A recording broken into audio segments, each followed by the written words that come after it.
I've had several questions from students via email and the chat about this modeling task on Desmos, so I wanted to make this video to give a few tips um, about how to proceed with a couple of these little tasks within this activity. So you should definitely sign in with Google when you have the chance so that you can come back to your work later if you don't finish the entire task. I'm just going to continue without signing in right here, and I'll just put my initials. So the first few frames are really just a little introduction about where the data comes from, a reminder about the model y equals a times b to the x, and we're going to use this extensively in this task, and you should be familiar with that after all of our work with exponentials on Khan Academy. Um, and so it's asking another question about that. Then we get into the rate a little bit.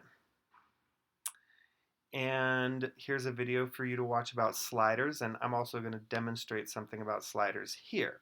So we finally get to the data, and what we're asked to do here is in the space below, write the equation for the general exponential. Let me just do that. A times B, and I'm going to use my keyboard to get the exponent. There it is. And so that is the equation for the general exponential. And then we have the option to add sliders for the initial value and the multiplier. And there they are. And so you can see that I can slide this value. It doesn't seem to be moving very much because it's only moving A all the way as high as 10. But look at my scale. Every one of these boxes is 1,000. So the black line right here doesn't seem to move up or down or change at all when I do that.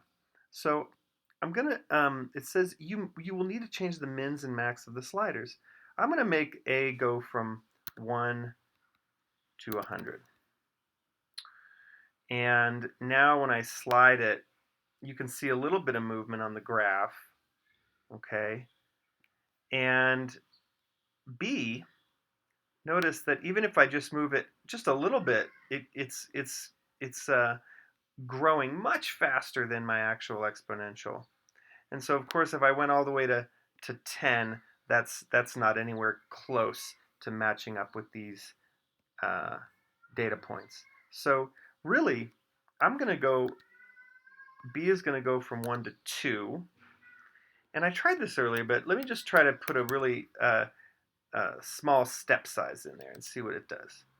So now I have a lot more control over where I put this thing. And you can see that when B is equal to 2, that is, if we double the number of cases every day, then we would get this curve. Clearly, we're not doubling every day, so this is much higher.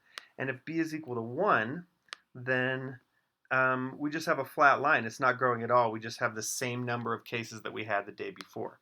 So we know that B is going to be somewhere in here. And it's hard to figure out exactly how to line this up, and you just have to kind of play with your A and your B a little bit to kind of get it to line up. I know that a lot of students also looked at the data down here and said, well, there's about 5 cases when we start, so maybe A, because that's our initial value, I should put that all the way down at 5.